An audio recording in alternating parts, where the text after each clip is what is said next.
இனிய தமிழ் வணக்கம். வெல்க தமிழ். அருளை பெருக்கி அறிவை திருத்தி அப்படின்னு ஒரு பாடல் இருக்குங்க.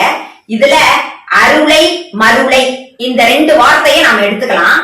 இதுல இரண்டையும் பாருங்களேன். அ ம அருளை மருளை அ ம ரெண்டுமே குறி. அப்ப அளவு ஒத்ததாக இருக்குது. அருளை மருளை இரண்டாம் எழுத்த பாருங்க. ரு ரு ஒரே மாதிரி இருக்கு. இரண்டாம் எழுத்து ஒன்றி வந்தால் அது எதுகை, முதல் எழுத்து அள ஒத்ததாக குறிலாக இருக்கிறது. இப்படி வந்தால் அதற்கு பெயர் தமிழ் இலக்கணத்தில் எதுகை தொடை ஆகும். எதுகை தொடை என்றால் என்ன? எதுகை தொடை என்றால் என்ன? முதல் எழுத்து அளவொத்ததாக இருக்க இரண்டாம் எழுத்து ஒன்றி வருவது எதுகை தொடை ஆகும்.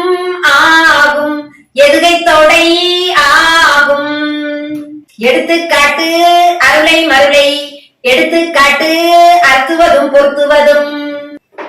நன்றி, வணக்கம்.